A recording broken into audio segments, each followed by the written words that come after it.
Hello and welcome to Legal Connect. My name is Beneth Joseph, and here on the program, we look at the legal dynamics of the many issues playing out in society. And of course, Nigeria is still in focus with the advent of the Is SARS protest, the response of the Nigerian government, and the matters arising as a result of all of the activities that have played out following the Is SARS protest. Lots of legal practitioners have been lending their voices to the conversation with regards to the way forward in order to ensure a more stable country and a more stable government. Joining me now in the studio is legal practitioner and policy strategist Desmond Orisewezie. He joins us now to further drive the conversation. Desmond, it's a pleasure to have you on the program. Thank you. Now let's dive right into it. Now, according to reports, the International Criminal Court has launched a preliminary investigation into what it considers the violation of human rights on the 20th of October 2020 in Nigeria, in Lagos at the Lekki toll gate, where Amnesty International confirms that members of the Nigerian military opened fire on peaceful protesters, which led to the loss of lives and left many others injured. Now, as a legal practitioner and as a Nigerian, on that night of that event, how did you feel? Okay, thank you so much. As a legal practitioner, I feel that it has to go beyond the petition that have been submitted, and there needs to be much more evidence that needs to be put forward to the International Criminal Court, because every Nigerian will feel bad to learn that the youths were shot at the Lekki toll gate. Although that has become disputed at this time, we've seen that the Nigerian military have come out to say that they were not involved. There, yeah. You know, that it's not their soldiers that conducted that operation. And we've also seen, you know, statement on the news media that the Lagos state government, you know, invited the members of Nigerian military. So it has just been here and there. Nobody can really place it, you know, where this actually is coming from. But I think it's unfortunate if the people that are paid to protect the citizens of Nigeria now turn around to be, you know, the people attacking them. So it's very important that this needs to be investigated, and I'm sure that is currently what the various panels of inquiry set up by different state governors is doing. So people that have this evidence with them should come out and let us provide this evidence, and they can see. We can now unravel who did that and on whose instruction was the operation carried out. So you know, it goes beyond emotions right now to the legal standpoint, and what the law is based on is evidence. So evidence needs to be put forward to the panel, and the panel can make their recommendations based on such evidence. Now let's talk about the government's response so far in the wake of the Is SARS protest. Now, a lot of people, when they weigh the response of the government's response on the balance so far, a lot of people are dissatisfied, saying that, well, we expected a lot more accountability from the government. What's your take so far with regards to how the Nigerian government responded to the Is SARS protest, which literally gained global momentum? Okay. Initially, I think the government had you know, portrayed this intention to really take that matter very seriously. Immediately, the youth called for the ban to SARS, yeah, and immediately scrapped SARS, and everything was done with. But post scrapping of SARS, we've not really seen much action that have been taken. and it took a while before the president could even address the nation, on the End SARS protest. And we all felt that probably if all these things were quickly attended to, and the citizens felt that the government have their interests at heart, it's not just feeling, it's government demonstrating that fact to them. I think it wouldn't have escalated to the level that it was. We saw different foreign dignitaries and international organizations having to lend their voices to the End SARS protest, in support of the End SARS protesters, and calling on the Nigerian government to be responsible, to ensure that the lives of the citizens are protected, because the right to protest is constitutional. The citizens have the right to vent their disagreement with the government and what they feel that the government is not doing well, and that's what they've come out to do. So if these people are now being subject to attack, then there's a problem. Now that this has happened, government needs to take very calculated steps to ensure that they don't hit the polity themselves. Because by some of the actions we are seeing, of saying indiscriminate arrest, and these are one of the issues that even brought the youth to the street in the first place. And it appeared, and the government have said that they are looking into this, and they are going to ensure that this doesn't have a repeat. That was the position as the protest. But right now, what are we seeing? So many persons on TV have come out to say that they were just picked up going to get something, and they say they are looters, and they're arrested. Some have been detained, some have been remanded in prison custody, in court. So all these indiscriminate arrests, this profiling and arrest, these are still the same issues that the youths are trying to fight. So if at the end of the day we are still going round and round the same issue, then it's not leading us nowhere, and this will also bring the level of dissatisfaction. And in some quarters, we're already hearing of, on the social media page, I was checking Twitter very recently, and I saw that some persons are even calling for a second wave of the protest. So these are very genuine concerns that I feel the government must now begin to take more seriously, in my opinion. Do you think that the Nigerian government, understands that the right to protest is a right that is legally backed up by the Nigerian constitution? Because again, when we take into context some of what you've mentioned, like indiscriminate arresting of protesters and those kinds of things, you begin to ask yourself certain questions in the area of, does the government understand that the right to protest is a fundamental human right within any democracy? That's a bit funny. Well, the Attorney General of the Federation is under the payroll of the government, and he is the chief law officer of the Federation. So he knows this. Every lawyer knows this. In fact, you don't even need a lawyer to even know that the citizens have right to protest. And the right, when they are going out to protest, they should be also afforded protection.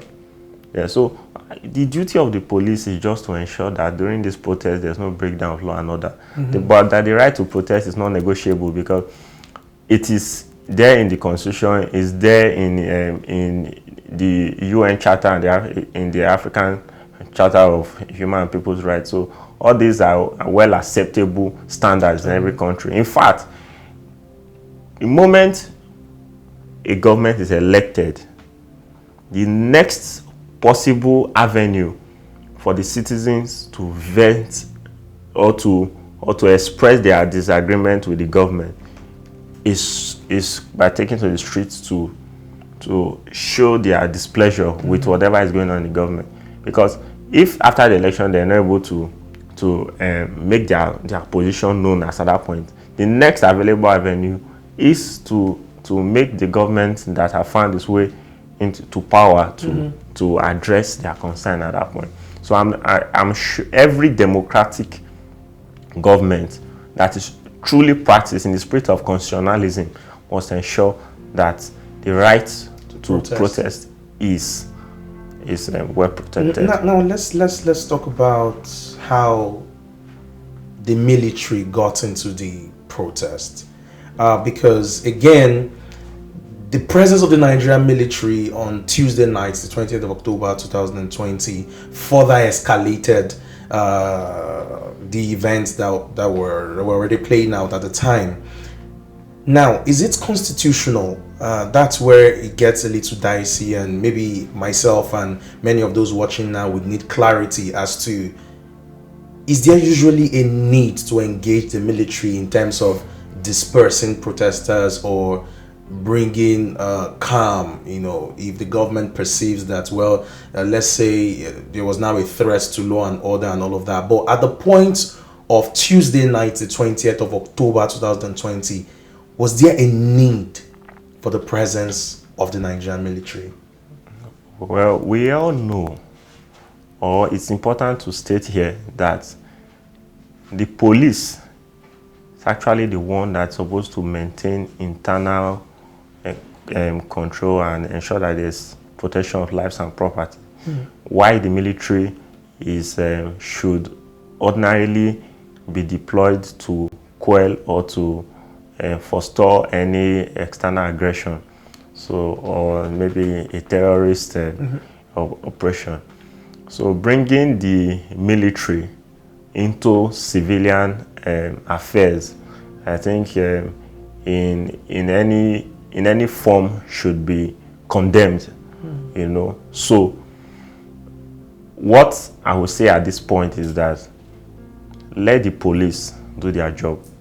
The military, somehow the military might not have the kind of civil training that the police might have in dealing with civilians. So it's better not to involve the military when the matter has not really escalated to a problem to an extent that it now become a critical national security issue.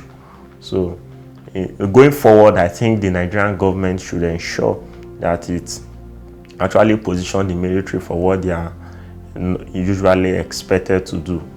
And we are still waiting to know whether the military participated or not, because even the video that we're seeing, they said that they were not the ones. And I was reading a news article where the Attorney General, where it was reported that the Attorney General said that it might be hoodlums, that dress the military uniform. So as funny as that might sound, but unless we will need a thorough investigation to actually arrive at that. Now, talking about hoodlums, at the point where the protesters were demanding for the 5 for 5, and then the government said, okay, as a first show of commitment to what you're asking for, now we're disbanding SARS. Now, some people thought at that time that the protesters should have left the street. Now, but the protesters insisted and said, well, you cannot say you have done away with SARS and in less than 48 hours you're bringing SWAT. And maybe that further led to why protesters decided to remain on the street. But at some point during the protest, we saw foreign elements infiltrating the protest grounds and all that. Do you think in any shape or form that protesters, peaceful protesters, can be said to be responsible in some way for the level of chaos that we later began to experience as a result of their rights to protest? Okay, I think let me start with the SWAT thing. It's actually very strange and surprising that within 48 hours the Inspector General of Police are already announcing another formation in the country, which is the SWAT.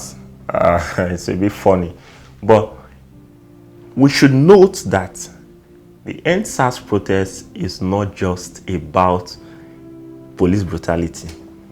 It was more like a pointer to so many societal issues. So they're also using to protest government corruption, where they saw that some legislators were using COVID palliative, or reported to using COVID palliative as birthday gifts, you know, and certain things. So it goes beyond that to expose corruption, to demand good governance and more accountability from government. So it's not just the SARS was just more like an arrowhead that leads to the main point. So the 5 for 5 demands are very clear, and I think some of them is just to release. I think the first one is to release arrested protesters. Yes, protesters. Then to get justice for the victims and adequate, killed and injured, you know, and the adequate compensation. To set up judicial panel. And they also stated that the police should be given better remuneration and one other demand. So all these are things that ordinarily shouldn't be a difficult process, but what we are seeing today, have the protesters actually been released? You know, as all of them be released, some of them are still reported to even be in detention. You know, why some, even some, those that were even released had to take high-level involvement. And in Lagos, I think some were, the Speaker of the House of Reps at his level had to intervene, the governor of the state. So all those for people coming to exercise their own, it's unfortunate, to say the least. So this demand is something that the government needs to take very seriously, I repeat, because it's not just about the SARS protesters, because if they really adhere to this, it will make the country a better place. If the police are well paid, it's also in the interest of the police that their remuneration is improved, and also to ensure effective policing across the country.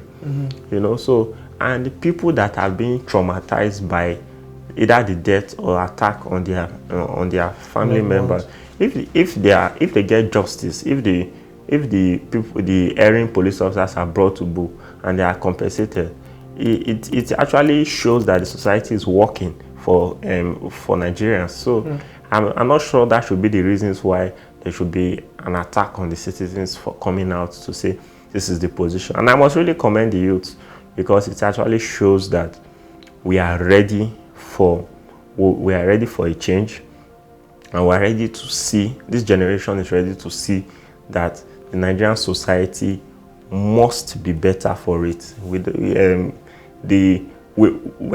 are challenging the status quo, that we cannot just sit down in our houses, you know, or go to church and begin to pray for what we should be able to make happen. We've seen the direction of the country.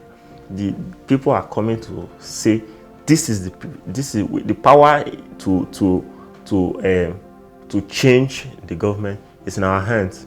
So that is the kind of thing that the youth is trying to do. And you even notice that some of the youths are already trying to float a democratic party. And I think that is actually the good way to do. Nobody is going to hand us over power. You need to struggle for it within the constitutional framework. So I think it's a step in the right direction. I would like us to still look into the response of the Nigerian security agencies in relation to how they managed the SARS protest, and at some point how hoodlums were said to have infiltrated the peaceful protest parks and places that were being used at the time.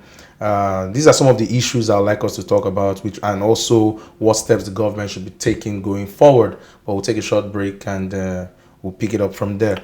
All right. If you're just joining in, this is Legal Connect on iBrandTV, where we look at the legal dynamics of the issues playing out in society. On today's episode of the program, we're looking at the End SARS protest in Nigeria, the response of the government, and the current state of the nation. And I'm speaking with legal practitioner and policy strategist Desmond, who has been lending his voice on the events that has been playing out. We'll take a short break, and when we return, we'll look at more issues in relation to the End SARS protest and the response of the Nigerian government. Stay with us.